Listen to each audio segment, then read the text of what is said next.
welcome back to another episode of 040 Wargaming Goes Tournaments. It's actually the first episode that we actually called it like that, right? Yeah, I think so. Okay, so welcome back, guys. Warlord GT is in the books. It was a long trip, it was a tough trip. We made it to England and we made it back, and I'm very happy about that. What I want to talk with you about today is that first I want to go through my list and what did I bring. Spoiler alert, it's already here. Second, how did the games go? Third, where did I end up? How did the trip go itself? How was it? What did we do there? And lastly, feedback and thoughts about the tournament. So let's talk about my list. As you can see, I've brought my Indians, and the problem here is that Warlord Games was quite late with the actual tournament booklet, meaning that I bought my ticket 10 months in advance, 9 months, something like that, and 3 weeks before we got the tournament booklet, actually stating that we would be playing 1,000 points, 2 platoons, basically no limitations whatsoever. Turned out you could actually bring an infantry and a tank platoon in the same force. All you got to do was state roughly where it would be located time and geo-wise, and then you were good to go. Thank you very much at this point for the organizers, for the Orga team, because you did an amazing job keeping everything going on the tournament. You kept the timelines. You were actually offering that we were supposed to send in our army lists, and you encouraged playing historically. That's very good. How it turned out, well, definitely not the organization team's fault. If Warlord wants to do an all-comers tournament and say a bolt action from now on is a tournament system, and without looking deeper into what is actually required to make bolt action a tournament system, but just allow all theater books, let you mix infantry and tank platoons, well, you will get lists like this tournament. This being said, I was originally thinking about bringing my Chinese, and I handed in 2 lists. First, I handed in a 30 order dice Chinese guerrilla list. No friends to make with that. Cheese as censored. Whatever. I decided to not go with that, but play my Indians. Probably you've seen the video before. It was also quite a good encouragement to paint them. So what do we have here? It's 1 selector, 1,000 points. Technically it's 1,200 points, but that's cool. And it's a 1942 tank brigade. Single platoon, we got 2 Crusader CS, 2 Crusader 3, 2 trucks, in which on the one hand side the free squad with the LMG and the free observer with the buddy rides, and on the other one 2 LMG squads, 6-man regular, and 5 guys with SMG in an India pattern carrier. Everything was regular, so that was very easy. And this army list is loaded with points. Why did I actually choose to play this one? I actually like the Indians. That were my favorite part of collecting this army, and well, they got horribly strong special rules. What are those? Well, free stuff, disregarding pins while shooting, so basically no hit modifiers through pins. 2 dice pick the highest for preparatory bombardment, and reroll morale checks for all infantry. So 5 special rules altogether, and no downsides in that. Or are there downsides? Well, maybe if you look at the force selector, you have to take 3 tanks minimum, and those can either be Shermans, Crusaders, Stuarts. I decided to go with Crusaders, not because of this tournament, but because I wanted to play this list actually also in friendly games where I would actually pay for that unit. Crusaders are just the coolest tank that is around.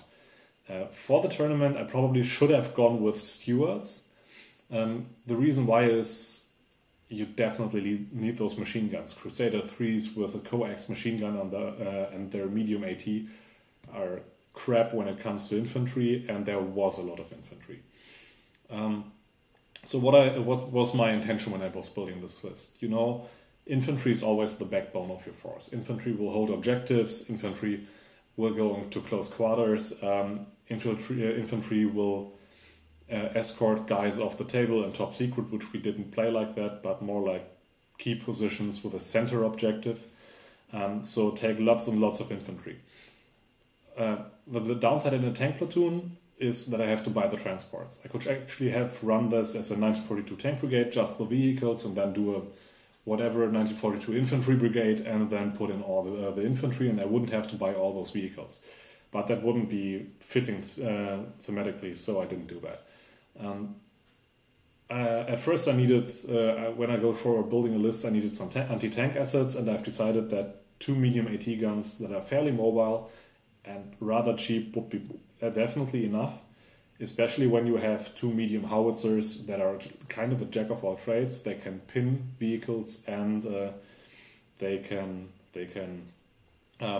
give some indirect fire support. So that was the reason why I took those. Plus I took them as Crusader 1s so that I get this cute little turrets that never jammed actually during the whole tournament, which was very good. Then obviously free infantry, because free stuff is free, and for those 2 free units I would need a transport already. Transports, well, always buy them an MMG, because for I think 6 points more than an MMG you got a movable MMG that can transport stuff, and when you're not playing super stupid it won't be destroyed that easily. Then I decided that I would need some units to actually do the mobile objective keeping work. So these would sit back on my objective, laying down a base of fire. Those would actually be transported up to objectives that I've already conquered, and lay down a very solid base of fire there. And those would be the guys that would be fighting alongside the tanks in close support. That was my idea. Well, let's go to the games. Okay, first game was against the one who came in second in the tournament, and he brought 23 order dice of win at all costs, Stalingrad Soviets with Fanatic Free Squad, a bazillion bomb squad dogs, 2 heavy howitzers, obviously with a horse-drawn limber that was this big, and 2 Katyushas, a lot of Strafbad. Yeah, 23 order dice at 1,000 points. Let's wrap it all up. That was I've conceded in turn 5 to make this game a win-win situation. I actually came there to have at least a bit of fun, and he wanted to win at all costs, so I gave him the win, and I could do something fun like riding the tube in rush hour or drinking warm beer, stuff like that. No, actually I went to the other side of the street and got me a coffee, which was definitely the way better decision, because I was super pissed at that point, because I actually thought that there would be people that were playing historical lists on in general. There were a lot of really, really cool lists with a lot of love of detail, and yeah, well, this is what you get when you say all comers list and win at all costs is welcome. The only thing that was really worrying me at that point was that when I talked to the guys from Warlord Games, they didn't see any problem with that. They said, yeah, guys will be limiting themselves there. They will be really like a self-regulation. I was like, you're doing this as a grand tournament. You say this is the world competition. Are you really thinking that someone's not taking the most cost-effective toys that are in the game? Yeah, they really didn't see the problem there, and I sincerely hope that we got to get to that in chapter 3 here. Let's go to the other games. The second game was, also after my first loss, was against Chinese, nationalist Chinese. Sorry, I forgot most of the names. I'm horrible with names. awesome guy from the Netherlands and nationalist Chinese that were fighting surrounded against my attacking tank force. There was not really a good thing for him. I roll the die to see who's attacking. I obviously decided to attack because the 12-inch from the center were really clustered. It was really small, and he had to place so many units there. So yeah, he was setting up in the middle. Or was it point defense? I think it was point defense, not surrounded. Doesn't matter. The one where you have 12-inch radius bubble in the middle where you set up your units, and then someone's coming in from the one side, and then there's confused fighting and everyone's coming from everywhere. Really relaxed guy. He told me that he's not usually playing those rulebook missions in the Netherlands. And that was kind of his problem, because he really didn't know the rules for hidden. And in general, you could see that very maneuverable firepower was way ahead of an advantage than any other army. So I was able to destroy all his heavy anti-tank assets in the first turn. And then he was just able to harass some of my infantry units. In the end, it got quite nail-biting because his cavalry pulled some very cool charges that I personally didn't see. But he played them very, very well and was able to charge me in situations where I never expected that. So kudos for that. Very well played. But in the end, he had way too little anti-tank assets to cope with all my guys. And the free squad actually beat up his free infantry, then shot down one unit of cavalry in defensive fire. And well, it was a really relaxed guy. It was a really nice game. It was a nice table, so I fairly enjoyed that, and I won that pretty strongly. Again, I think that was mainly due to him not really knowing the rulebook missions, and they're not absolutely fair at that point. Third game of the day was key positions. The 3 objectives against Micha from Germany, who played Hungarians, and he played a super fluffy Hungarian list. It was 2 infantry platoons, and he got 3 5-man regular Hungarian infantry, 2 lieutenants, some military police, 3 38Ts, 2 Hungarian, 1 German, and 2 of those super tiny Toldi tanks that, they were really small and kind of cute. They didn't cost much.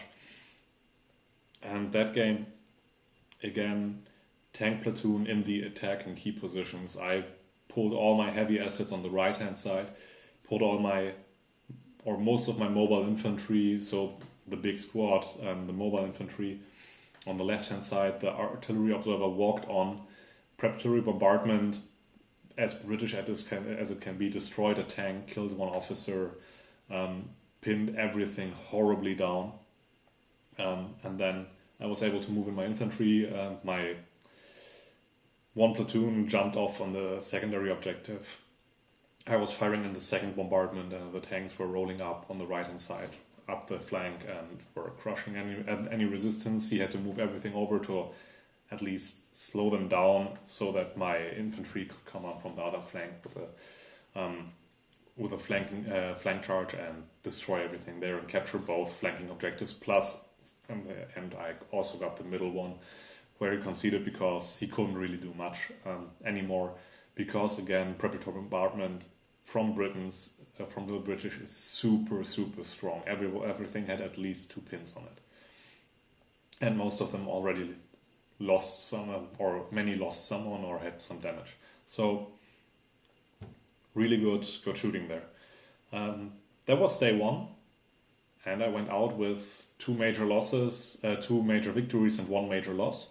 So I was all set for the second day, and I was kind of expecting to get back into this win at all costs bracket.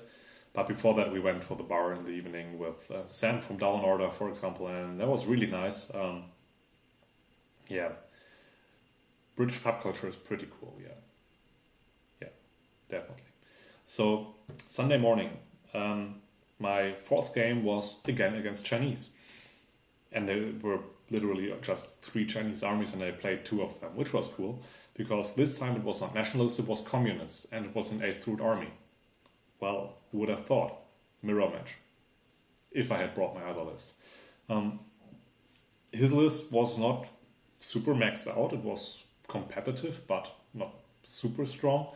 And yeah, it was. There was a chateau in the middle, some courtyard where I could place 2 units of infantry in.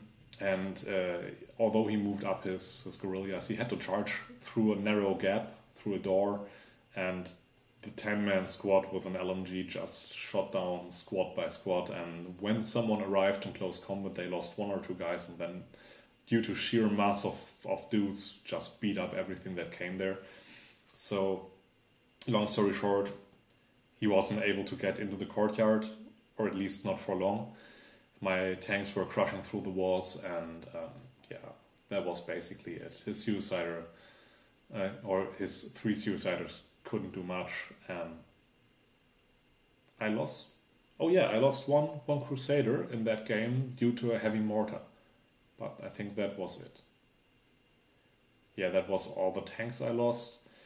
I lost my India pattern carrier because stupid, and a bit of infantry, but not too much. So I was really strong ahead. Simply, again, Chinese don't really stand a chance against so many vehicles in such a mobile force, especially as he had no chance to look into the courtyard, charge me in there, but had to walk to the doors, and I could simply ram with my tanks through the doors or through the walls and make the holes where I needed them. Sorry. At that point, I had destroyed 3 units in close combat by running them over with tanks. 1 or 2 in the first game. I don't know how it was distributed anyway.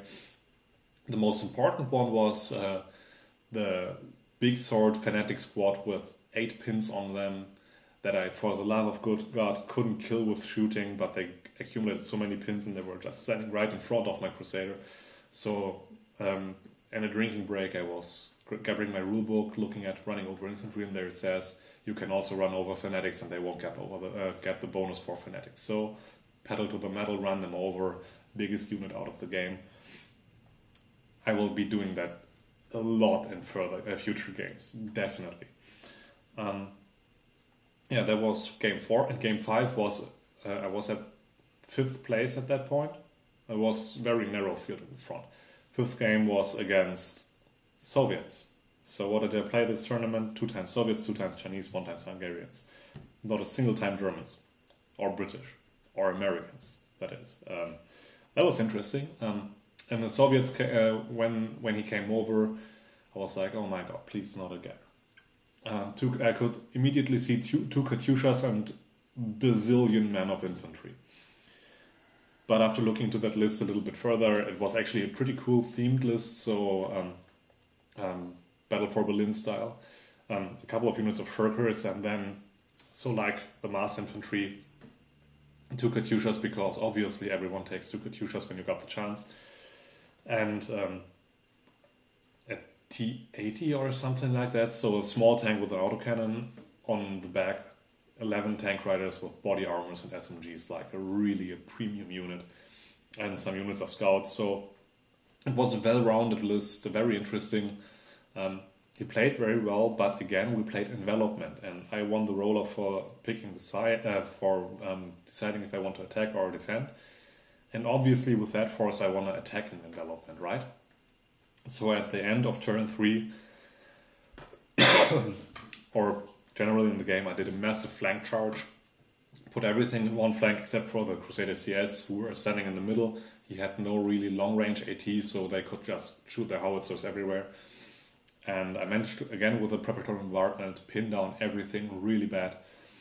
And then I could just first turn everything, pedal to the metal, second turn, start fighting off those guys who are guarding that table edge. And turn 3 I started to move off units.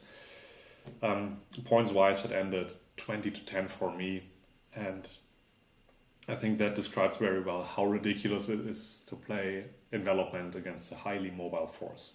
You simply can't defend against that. How are you supposed to do that? And again, I ran over a unit. Was it infantry? No, it was a truck. One of my Crusaders actually ran a truck because I wanted to try out the rules for vehicle versus vehicle close combat, and destroyed it immediately because, didn't know that before, against the soft skin, if you ram it, it's immediately destroyed with a tank. So, that's handy.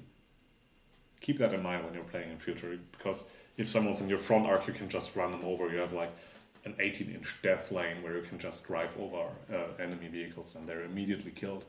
And if it happens to have some enemy infantry in the way, you can also run them over. That is really strong, and I've rarely seen it before. To be honest, everyone was kind of surprised that this worked. So, how did the tournament turn out?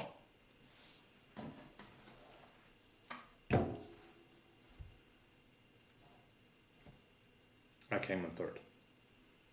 Didn't expect that, but I'm quite happy with that. Yeah, definitely. No, I was thinking I wanted to get into the top 10 of the 80-something people that were coming there. That was my overarching goal. After the first game, I was not too hopeful about that, but in the end, it managed to turn out pretty well. The missions were sometimes favoring me, and speed is such a huge asset in this game. When you have so many vehicles, it's perfectly fine to not shoot in a turn and simply push everything forward high speed, and then be in a position where the enemy is basically losing half of his force because he has to spread out all across the table. So yeah, that turned out very well. The best painted army actually is also on Instagram. It's a really, really great army. Looked awesome. And yeah, I got a £25 voucher from Warlord Games. I immediately redeemed because they uploaded the pictures later on and they didn't blur the voucher code. I knew it. You could have simply stolen my voucher, but I cashed it in immediately downstairs. Yeah, what can I say about the tournament itself? The venue was good. Some tables were extremely good, some were not as good. Luckily, except for the first game, I realized early enough that there were 5-foot deep tables. So we agreed on adding this extra space on our movement for the initial turning for our setup zone, so that it wouldn't have an impact on the game. For the Grand Tournament, I think there was very, very little presence of Warlord Games. There were no banners, no decorations, no Battle of France book lying around when you had a break that you could actually look into or something like that. The only thing they did was, on the second day, they put out the Cruel Sea starter box. And to be fair, even though I won't be starting another game, it looks fairly cool. Oh, and the great thing they did was they actually got their studio photographer out to take pictures of your armies professionally. And they looked amazing. Yes, so this is about the tournament itself. How did the list look? Most lists were okay. They had a theme. There were some really great lists with a lot of detail. And really, someone did an airborne Russian brigade, and he 3D printed his airborne tanks because there were no models. Things like that. That is amazing. This is the kind of stuff that makes bolt action such a cool game. And then there were I'll expand most cost-effective unit and multiple rocket launchers, because I'll get a block of resin that is colored in some way and a 50-pound voucher or 100-pound voucher or whatever. And I'm for once in the newsletter. No one's going to be famous because of that. No one's going to be cool because of that. You won't earn or you won't get back the money you spent for the army that you are actually feeling, and you're not. This is not a profession. Why are people bringing win at all cost lists? I don't really understand that. I mean, latest when someone tells you, I won't play with you again, or I won't play this game, or I won't finish this game, because this is literally the worst game I've ever had, because it's just going down, ambush, Katyusha 6 is bullshit, then I would start rethinking my attitude to the game. Latest then, because it's, as it says, a game. And you're not getting anything for that. And in a few months' time, no one will remember who actually won that tournament, except for those guys who pat their backs for winning such a tournament. So, if that's your ambition, cool, but maybe go back to 40k. Or play Song of Ice and Fire. That is actually a system that is built for tournaments. Might be an option. Okay, so how about we talk a bit about the trip next. Okay, how about the trip? For me, actually, it was kind of stressful because Thursday night I landed back from vacation from Israel, and Friday morning Friday noon I was getting back into the plane to London. From London we took the train to Nottingham. Really awesome ride. It was very much on time. It was very comfortable. You were allowed to drink in there. I really enjoyed it. What did we do on the Friday night when you're in Nottingham and you're not from town? Obviously you go to Warhammer World, right? So we went there. Man, that was cool. I was kinda going back into 40k again, but that was definitely that was really a flagship store, and without there being any event, people were greeting me nicely, were asking, what are you playing? Do you need any help? Tell me a little bit about what's your army look, what does your army look like? Can we show you around? You want something to read, whatever. Even if this is obviously sales, yeah, they want to boost your sales. They actually wanted to know what's going on in the hobby, right? And you feel, I actually felt, weird to say that as a grown-up man, but kind of appreciated there without even knowing those guys. So whatever, we left quite a lot of money in Forge World and their store there. Went to Bugman's Bar, got a horrible beer there. Seriously, how can you drink a beer that is completely without gas, which comes out of the barrel with a hand pump? How is that even possible? But hey, the other one was nice. The IPA was actually really good. Yeah, and then we went back to the hotel.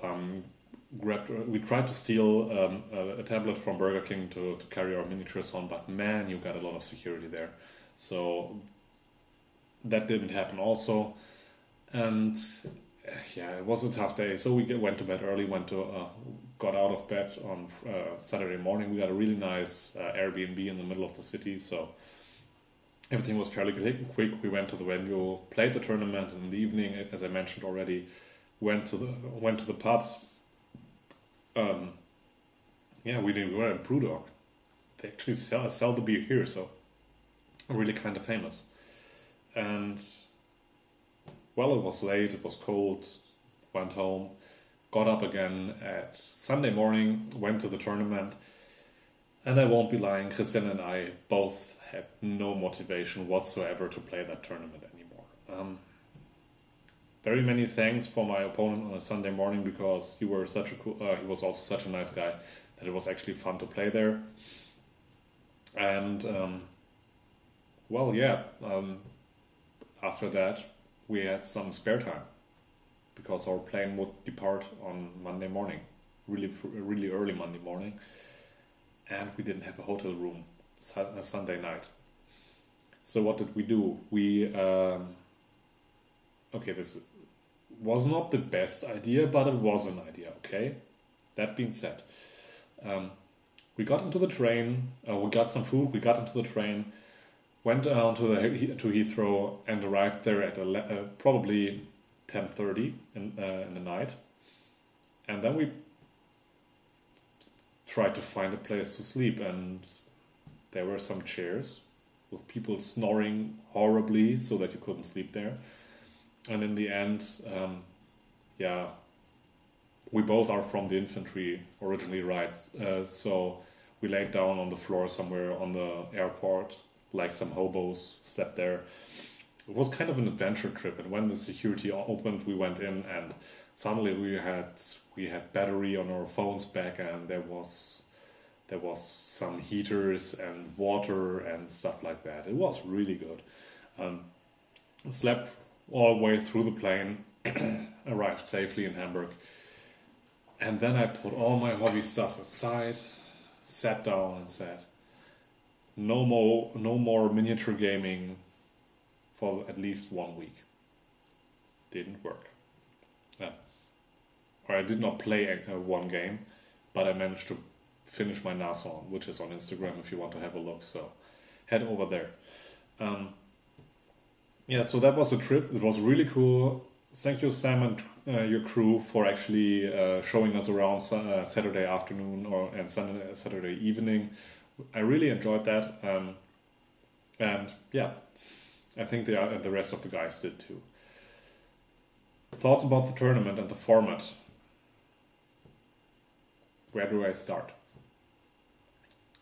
Let me start with saying Bold Action is a historical game, and it is very good for usage in friendly games. Match play, I call my friends, say, we want to play 1000 points tonight. I'll be bringing my Volkssturm. Can you bring something accordingly? Both bring units that they like and not super maxed out. We play a nice mission. Everything is fun. Then we use, for example, a campaign book, Road to Berlin, because if I want to play Volkssturm, I need the extended last levy selector, right? It's stronger because this book is actually revolving around that list, and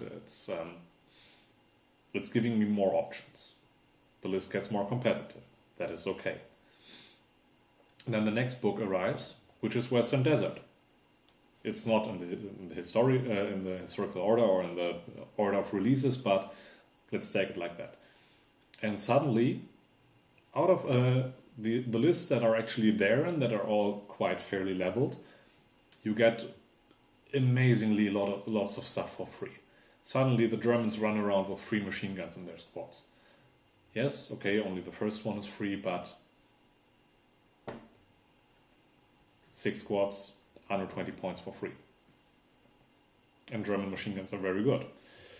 Indians, 100 points for free, plus another really strong special rule. It's the same rule that the Soviets get, reroll morale checks. It is really good. Never had to use it actually, but never mind. It's probably very good in an infantry platoon. Those things are called power creep. You've probably heard of that because it was a big issue in 40k. It's still a big issue in 40k, and well, 40k was on the decline back then, right? When this became too bad, and there were tournaments where you had when you bought the latest army, you were winning basically anyway. People stopped playing 40k.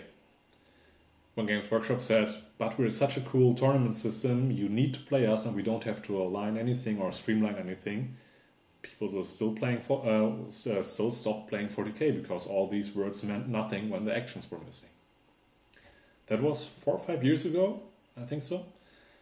And, or maybe a bit more, don't know, time moves so fast. And I think Warlord Games is at this very, very point. Some mean people say that are actually the same guys that were back then at Games Workshop that are now at Warlord Games. I personally wouldn't sign that because unless he was actually at the prize ceremony and asking us what we were playing, and he was actually saying, okay, so this is really an all-comers tournament, right? Well, he was kind of surprised by that. Because, and this is the crucial point, he designed a historical game that is fun to play with your friends, and where the theater books in themselves are close environments that are matched. But obviously you can't match a book like Ostfront that is 3 years old now, 2 years. That was version 1 with Western Desert that came out basically yesterday. Especially when the rule sets that were given then were different. This is why those lists are not competitive with each other. Allowing to mix infantry and tank platoons, you cancel the weaknesses of each other's list out. In a tank platoon, I have to take transport for my infantry. In an infantry platoon, I don't. But I can't take as many tanks. What's the consequence? I buy all my tanks in a tank platoon, have no disadvantages, and buy all my infantry in the infantry platoon and don't have any disadvantages. That also doesn't really make sense. Yeah, and the streamlining of rules and wording is not working very well together. We had this discussion on Facebook where Ken kindly pointed out that a reinforced platoon is described as a generic reinforced platoon in the rulebook, and the theater books are not really pointing out if this is a reinforced platoon for the terms of reinforced platoon, or is it just a theater reinforced platoon, yada yada yada. If you want to, you can have a reader through the discussion. If I'll find it, I put it in the comments below or in the link below. It's not really clear what's meant. Also, not all scenarios are usable with tanks. What's going on with Manhunt if I'm defender with that list? Are you going to kill my commander in a tank in close combat or lose? Also, that doesn't really make sense. And that's what's all about. You need a tournament booklet. You need to think about, is a well-themed Panzer list really going to stand a chance against, I put as many order dice on the table and then use the rule given. The rule exists, so that's actually the very well right to do that. The giant advantage of the ambush order that you can really well utilize when you have more order dice. Whenever you shoot me, I simply go down. You run out of units, I can move my remaining units up freely. Multiple rocket launchers, you've seen so many of them on the tournament. Why? Because they cost nothing. Katyushas can move and shoot, and they're super devastating when you roll some lucky sixes. Oh, there's a building.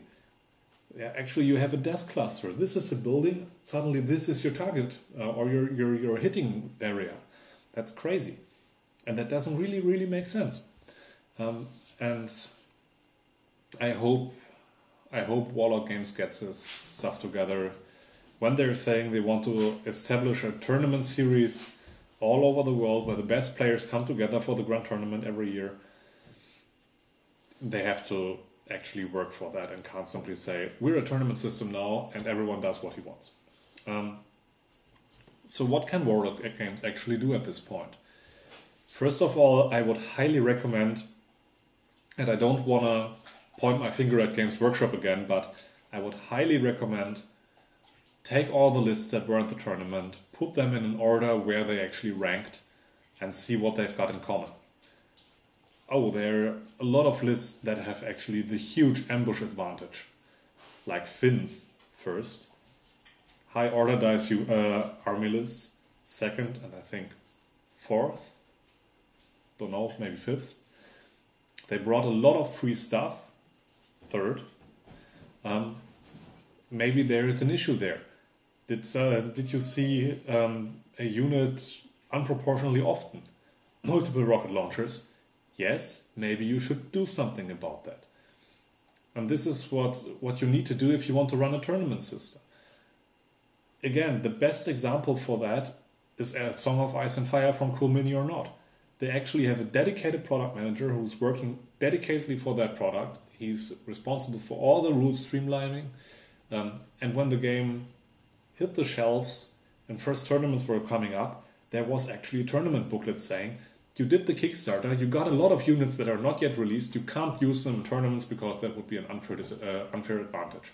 Oh, and there are not clear wordings for the rules. Here's something to glue over in your rulebook. Now it's clear. And there are some questions with mechanics. After 5 minutes or 10 minutes or 50 minutes, whatever, the rule and the Michael pops up in Facebook and answers your question. and not like in the bolt action forum where at first nothing happens, then everyone texts this one guy and then he answers, I don't know. This is really crucial. I think Games Workshop realized that when they started sending people to the greater tournaments to actually look at the meta game and how it's working actually, and what people are doing. If you got the time, if you can spare the resources, send someone to the top tables of the tournaments and just look at the games. What are the people doing there? Are they really tactically moving around the battlefield, optimizing their chances? Or are they sending units down? And if they do so, how is it possible? How do they have so many units? Oh wait, a 10-man unit of Shirkers costs 27 points? Maybe we got a problem there.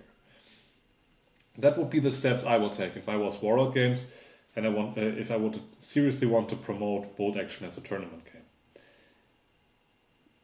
Don't get me wrong, if you're just playing in your own home or in your friendly local gaming store, play whatever you like, it's perfectly fine. Read a history book or not, that doesn't matter. But if you're going there with, always ask yourself the question, would I be willing to play with the weakest list of the tournament against my list? Or would I rather, don't know, get slapped with a fish? If the answer is the latter, don't take that army list there. Okay, that was from me. I will show some pictures around now, and yeah. If you got any questions or if you have any idea how you can balance the game more, or if you even disagree and say, hey, bolt action is the best tournament game I've ever seen, and it's the most streamlined game and has the most balanced rules, and there's definitely no power creep whatsoever and no open rules questions, put it in the comments, we can discuss a bit, and maybe I'm wrong. Maybe I'm just, I don't know, have a weird understanding of the game and bad luck with my opponents. This being said, really curious to hear what you got to say, and here come some pictures of those amazing armies that were around and those that were strong.